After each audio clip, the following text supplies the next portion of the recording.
એક છે ને આળસુનો સરદાર હતો, સમજો. એ આમ ક્યાંક ચાલો જતો હતો. પછી આમ થોડોક ચાલ્યો ને એટલે એને થાક લાગ્યો, એટલે એક બોરડી નીચે એ સૂતો, ફાંદ ફૂલાવીને આમ લાંબો થઈને સૂતો. લાંબો થઈને સૂતો ને ત્યાં એની ફાંદ ઉપર એક પાકેલું બોર પડ્યું. એટલે આમ દેખાણો કે લો સરસ બોર છે, પણ આમ હાથ લાંબો કરીને લઈને મોઢામાં મૂકે એટલો શ્રમ પડે ને કે હમણાં કોક આવે ને એને કહીશ.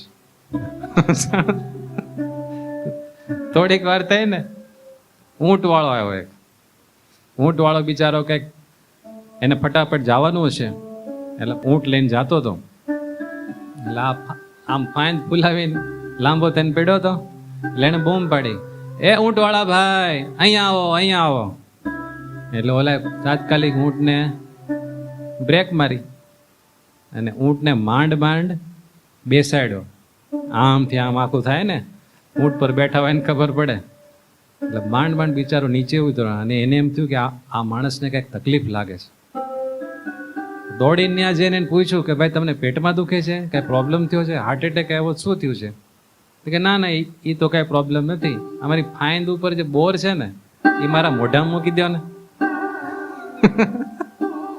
એટલે એનો બહુ મગજ ગયો કે કેવો છો તું, એટલું બધું મારે ત્યાં કામ હતું અને માંડ માંડ શ્રમ કરીને મેં આને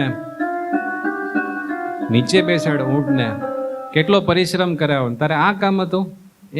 એને ગાળું દેતો દેતો પાછો ઊંટ લઈને વયો ગયો. એટલે એ જો ના દાંત કાઢતો કાઢતો કે સાલો આળસુ છે. શું કીધું? સાલો આળસુ છે.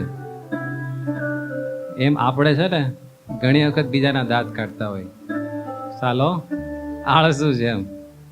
પણ આપણે કથા સાંભળવાની થાય, ભગવાનનું ભજન કરવાનું થાય, માળા કરવાની થાય, પૂજા કરવાની થાય,